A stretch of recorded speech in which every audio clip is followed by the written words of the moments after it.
Halo, halo, halo, halo, halo, halo, halo, halo Bandung. Apa kabar? Bertemu kembali bersama saya, sahabat Sekolah Alam Raya. Aduh, habis pulang gojek. Berapa menit ya tadi ya? Aduh, cuma dapat 3 orderan, sahabatku, sobat, 3 orderan, gila.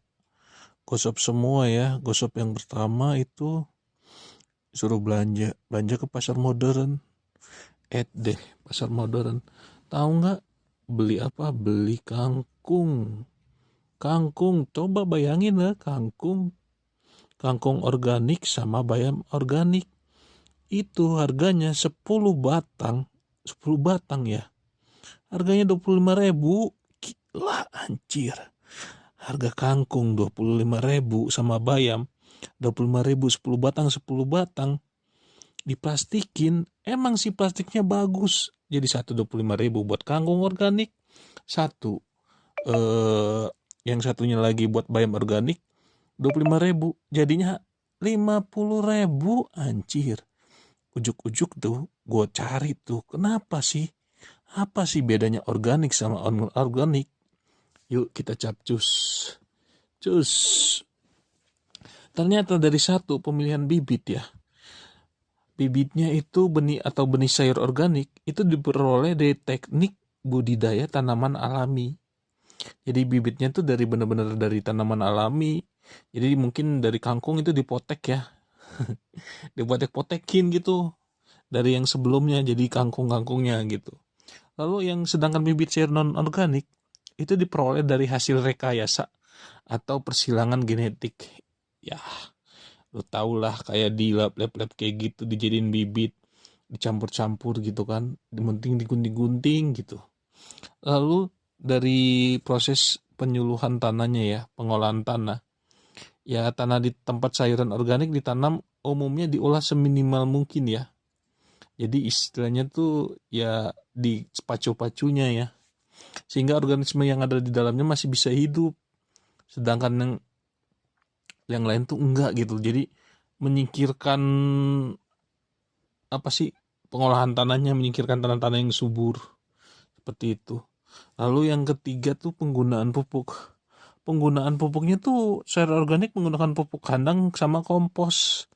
Lo tau lah pupuk kandang, maksudnya pupuk kandang ini kayak apa sih? Kompos buatan sendiri ya. Kayak tai kambing, tai ayam terus diolah lagi pakai jerami kayak gitu. Jadi dijadiin pupuk. Yang sedangkan yang non organik tuh pupuk kimia buatan pabrik. Ya, contohnya amonium nitrat atau sasa gitu ya. Lalu yang keempat pengendalian hama ya. Pengendalian hamanya ya tidak menggunakan zat kimia, pestisida, tapi ya menggunakan teknik alami yang untuk mengurangi serangan hama. Misalnya naruh ini boneka-bonekaan. Nah, itu boneka-boneka biar ngusir hama atau suara-suaraan yang pakai kaleng-kaleng gitu ya. Jadi bunyi tung, tung, tung, tung, tung, tung, jadi berisik hamanya kabur atau. Nah, sedangkan yang non organik itu ya pakai pestisida yang banyak mungkin ya seperti itu. Nah, itu tuh tapi yang jadi pertanyaan kok bisa harganya tuh beda sampai berapa itu tadi 25.000. Yang di pasar 25.000 mungkin tuh bisa dapat 30 batang ya. 30 batang atau 20 batang yang harganya 2.000 itu bisa beda sampai 20, berarti beda 30 kali lipat ya, 30 kali lipat sampai 40 kali lipat seperti itu. Ya itu sih pilihan ya, kalau udah banyak duit ya mending pilih kalau yang organik gitu, tapi harganya nggak segitu juga kali, careless ya, walaupun dulu dapat bungkusan yang lebih aksesoris gitu ya, lebih menawan kan, tapi lu nggak makan bungkusnya juga kali. Careless. Terus yang kedua tuh gue tuh beli ikan dori ya, filet ikan dori. Tapi gue baru tahu nih, ternyata kalau di filet ikan dori di pasar-pasar modern itu bukan ikan dori, tapi daging ikan patin. Waduh, jadi cuma namanya doang filet ikan dori ya. Yang sebenarnya ya ikan patin gitu. Jadi ngapain di filet-filet yang harganya tuh bisa beda jauh sama ikan patin sebenarnya. Harga filetnya tuh tadi gue beli 150.000. Coba bayangin 150.000. Waduh, emang rasanya sih pasti sebenarnya sih sama gitu. Tapi waduh, gue sih rada-rada, padahal kalau mending suruh beli ikannya tuh. Padahal tadi gue tuh kocaknya tuh nanya ikan dori ini ikan dori yang dari laut ya pak ya, bukan ikan patin. Nah ya ikan patin, berada ketawa aja. Terus cuman ya begitulah, cuman di kupas-kupas di itu bisa beda jauh. Padahal kalau misalnya beli yang masih ikannya tuh 150.000, ya bisa 3 kali lipat lah, 3 kali lipat dari yang beli yang udah filetnya. Maksudnya filet ini kan ya durinya ya udah hilang kayak gitu kan. Nah itu tuh kadang tuh kita tuh gimana sih ya, mungkin apa gimana, pengetahuan konsumen yang tidak tahu, atau emang dia tahu bahwa itu adalah ikan patin yang dibersihkan dan dijadikan pilet, atau istilahnya dia tidak mau capek ya. Tapi kalau orang kaya mah pasti ada pembantunya ya. Nah, itu yang rada aneh sih. Lumayan lah 150.000. Coba bayangin, pertama udah beli ikan, beli sayur harganya mahal. Wah, bagi saya ya. Mungkin bagi dia murah. Terus beli ikan gitu. Terus yang kedua tuh beli tahu. Coba bayangin tahu, anjir. Tahu, ya Allah. Kalau tahu gue no comment dah, beneran dah. Apa sih bedanya tahu di pasar modern sama di pasar, aduh beneran kacau. Tahu Sumedang mang,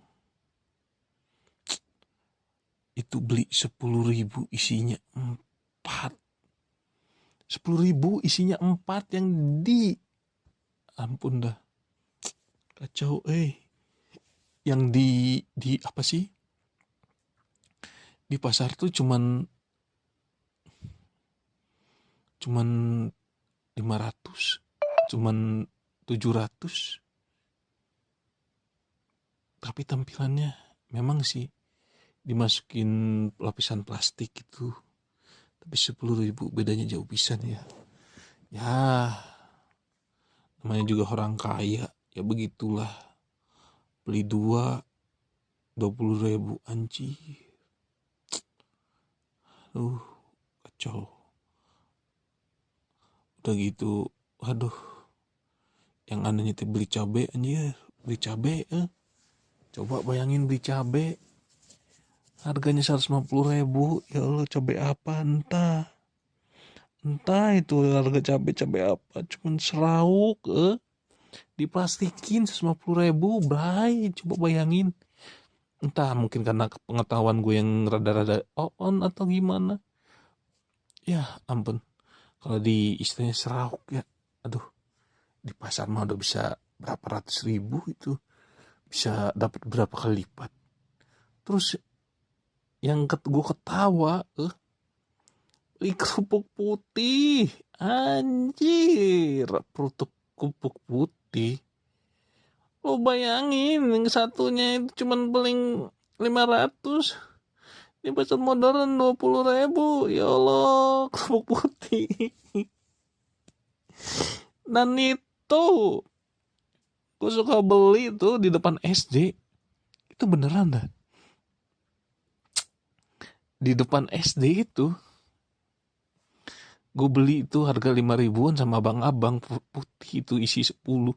Itu sama gambar ikannya, tulisannya, kerupuknya. Nah yang beda apa? Yang beda di mana tempat kita membeli. Di mana tempat kita membeli di pasar modern. Pasar modern di sini maksudnya retail ya. Bukan di pasar-pasar yang modern, tapi retail. coba bayangin harganya, berarti ada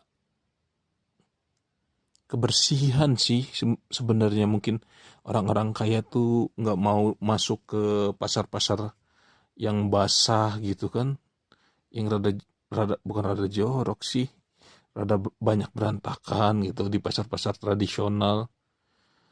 Padahal kalau ngelihat kualitas barang tuh sama, cuma yang bedain harganya itu, kebersihannya, maintenance-nya, AC-nya kali ya, AC-nya, senyumnya beda.